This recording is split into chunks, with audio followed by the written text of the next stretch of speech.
देख रहे हैं अंत तक 24/7 खबर सबसे हटके।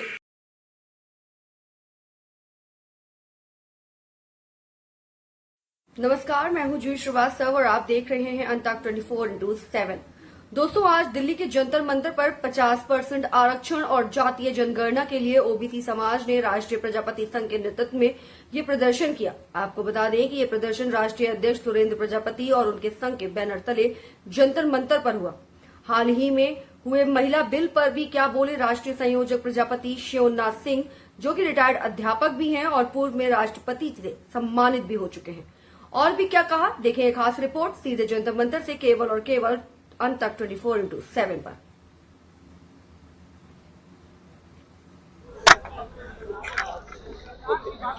शिवनाथ जी, आप खुद एक अध्यापक रहे हैं, रिटायर्ड हैं जी, राष्ट्रपति जी से सम्मानित भी रहे हैं जी, तो आप आज यहाँ पर जो धरना प्रदर्शन हो रहा है जंतर मंतर पे, जी, आपको लगता है इसकी जरूरत होगी आधुनिकता के क्षेत्र में? मैं सर्वप्रथम आपको, आपके चैनल को धन्यवाद अदा करना चाहूँ। मैं शिवनाथ सिंह प्रजापति, राष्ट्रीय संयोजक राष्ट्रीय प्रजापति महासंघ, और शिक्षा के क्षेत्र में काम किया। महामहिम राष्ट्रपति जी से हाथ मिलाने का मौका मिला, उनके कर कमलों से मुझे पुरस्कृत किया गया। आज मैं बहुत व्यथित हूँ, बहुत दुखी हूँ। आज के समय में आज 77 वर्ष आज़ादी को हो गए और देश की सरकारों को कभी ओबीसी के जो वोट से आसन पाते हैं उनकी याद ही नहीं आती। दमंग लोग, उच्च वर्ग के लोग, पैसे वाले लोग सत्तासीन हैं और निर्बल वर्ग के लोगों को बस केवल जुमला कह करके टिरका दिया जाता है। मुझे बहुत दुख है। आज यहाँ राष्ट्रीय प्रजापति महासंघ के तत्वाधान में ओबीसी के 75 संगठनों का यहाँ पर धरना प्रदर्शन सिर्फ इसलिए ही दिया गया क्योंकि राष्ट्रीय प्रजापति महासंघ ने 27 मार्च 2022 को इन्हीं मांगों को लेकर के सरकार को चेताया था। इन्हीं मांगों को लेकर के सरकार को 27 मार्च 2023 को भी चेताया था और पूरे प्रदेश में, पूरे देश में हमारा संगठन 21 राज्यों में सभी ने राष्ट्रपति महोदय को, प्रधानमंत्री को, गृह मंत्री को, विपक्ष के नेताओं को बहुत मांग पत्र यही दिए थे जो आज हमने दिए हैं, लेकिन इन्होंने हमारी बात नहीं सुनी। तब हमने जाति से जमात की ओर को चलते हुए ओबीसी का एक संगठन यहाँ पर सर्व जातियों का 75 मतलब संगठनों को जो राष्ट्रीय स्तर के संगठन है उनको साथ में लेकर के आज यहाँ पर धरना प्रदर्शन किया है। हमारी मांगे हैं जो जनगणना के लिए, सबसे पहली मांग हमारी जनगणना की। हम आपके चैनल को धन्यवाद देते हुए आपसे अपेक्षा करते हैं कि हमारी बात को आप आवाज बन जाए, हमारे ओबीसी की आवाज बन जाए, प्रजापति समाज की आवाज बन जाए कि जनगणना करवा दें। जातिगत जनगणना बहुत आवश्यक है। 1931 में ह्यूमन कमेटी जब थी तब वहां पर अंग्रेजों ने जनगणना कराई, उसके बाद में 2011 में हुई, वो उन्होंने जाकर वो आई नहीं। क्या मैं पूछना चाहता हूँ सरकार से, तो क्या जनगणना कराने से वो डरते हैं?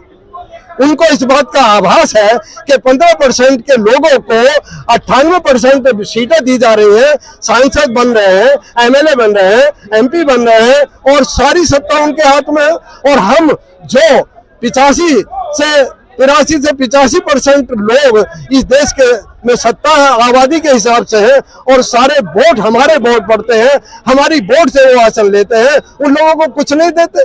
क्या मतलब है? क्या है? आज हमारे बालक पढ़ गए हैं। बाबा भीमराव अंबेडकर की देन है कि हमारे बच्चे पढ़ गए हैं। हमने कुर्ता पहन लिया है।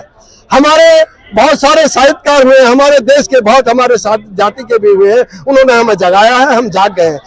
हम किसी भी प्रकार से अपने हकों को लेने के लिए मजबूर हो गए और आज हमने दिल्ली के जंतर मंतर पर आकर के जो धरना प्रदर्शन किया वो सिर्फ और सिर्फ इस मांग के लिए कि हमारी सारी मांगे मानी जाए। दूसरे, हम ये कहना चाहते हैं कि ये सरकार ये सरकार पूंजीवादी सरकार, पूंजीवादियों को सारा संरक्षण प्राप्त है और गरीबों को पेट काटा जाता है, गरीबों पर जीएसटी लगाई जाती है, एक किसान के ऊपर जीएसटी लगाई जाती है 28% तक और एक हीरा खरीदने वाले पर जीएसटी लगाई जाती है 0.05%। क्या ये अन्याय है?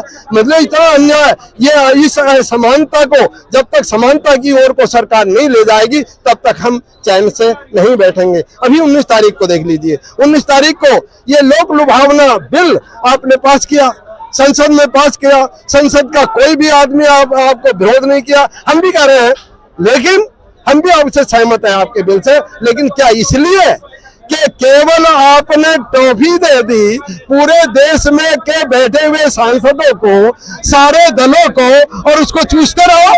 क्या मतलब होता है इस बात का कि सूत न कपास जुलाई से लट्ठम लट्ठा।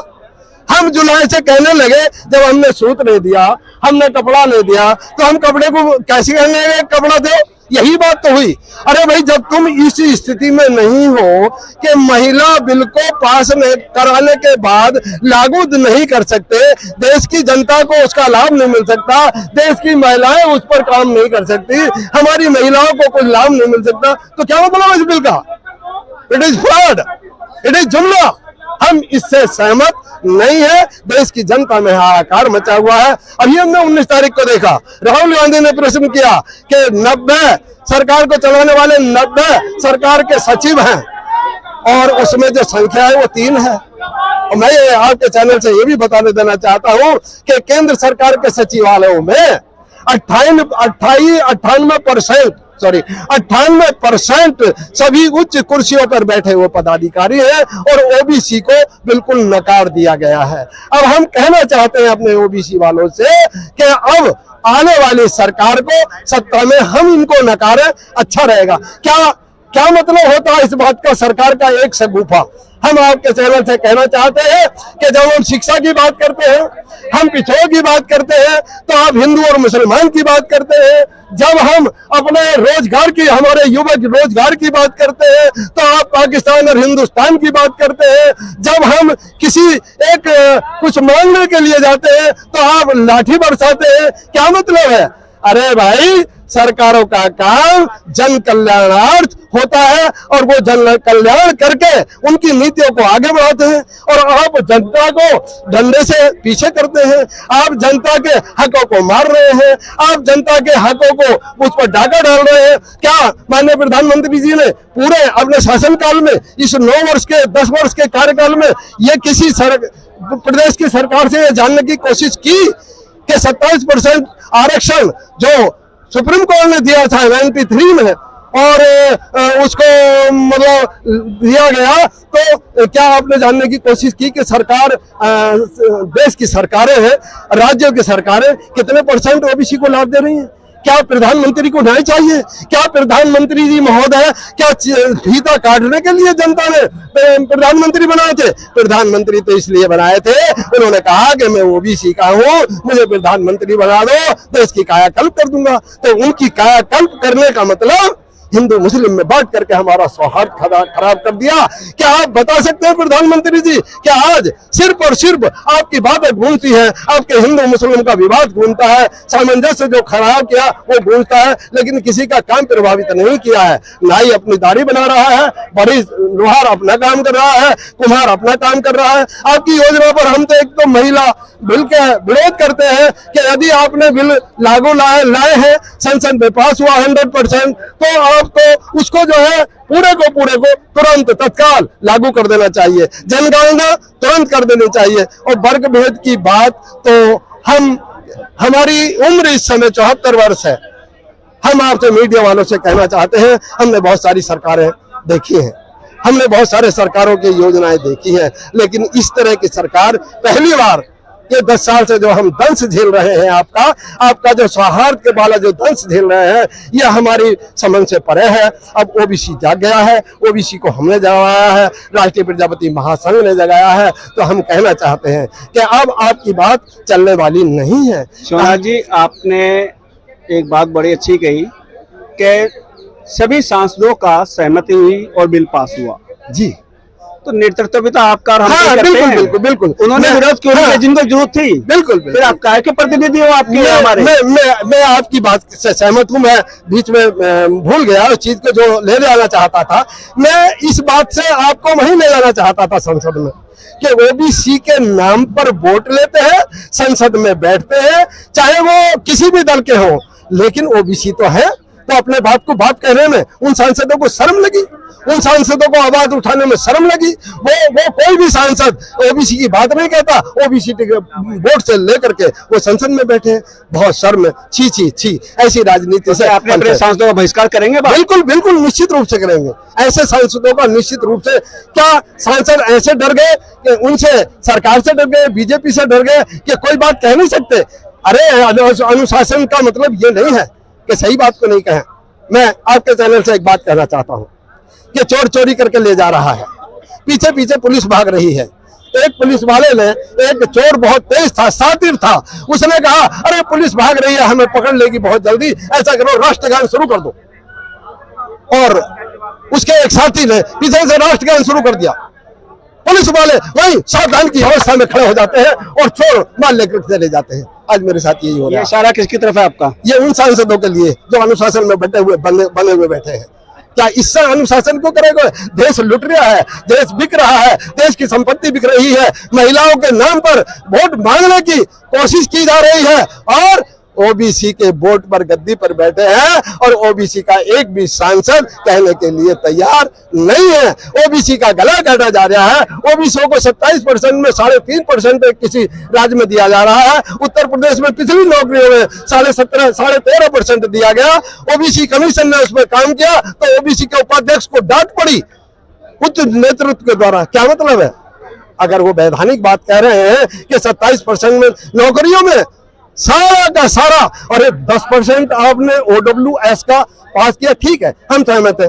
पिछड़ों में भी गरीब हो सकते हैं, लेकिन क्या ऐसे कि 10% तो OWS में दे दिया उन्होंने गरीबों के बहाने से और 50% आपका पहले से ही है? तो आप देखिए तो आप 85 पारदर्शिता नहीं है, ये पारदर्शिता नहीं है।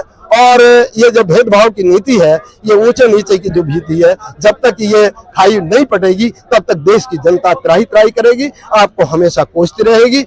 लोगों को आपके ज्ञापन पे अमल नहीं होता तो अगला कदम क्या होगा? हाँ बिल्कुल, हम हर विधायक सांसद के घरों पर धरना देंगे। हम हर एक, अभी जो चुनाव होगा उस चुनाव में इनको दिखा देंगे कि किस तरह से चुनाव होता है और किसकी हमें जरूरत है, ये हम दिखाना चाहते हैं। हमारा रेगुलर आज का धरना यहाँ कोई समाप्त नहीं हो जाता है। ये तो आज तो शुरुआत हुई है, अभी तो ये लड़ाई है, आगे बहुत लड़ाई है। हम ओबीसी में जन्मे हैं, हम ओबीसी को अपने बाप को कहेंगे, भले सांसद और विधायक ना कहें अपने बाप को बाप, हम कहेंगे। दल में किसी में भी रहे, इससे कोई मतलब नहीं, हम किसी की बुराई नहीं कर रहे, लेकिन सरकार की जो कल्याणकारी नीतियां होनी चाहिए उसके बदले उन्होंने एक तरह से सहिष्णुता को खत्म किया है और उन्होंने विवाद किया है। जाति और धर्म की करते हैं, जब बात करते हैं हम विकास की तो वो धर्म में बात करके हमें बताते हैं, जब हम बात करते हैं अपने रोजगार की, युवाओं को बर्बाद कर दिया और झूठ बोलने का शिक्षा दी है मेरे देश की जनता को।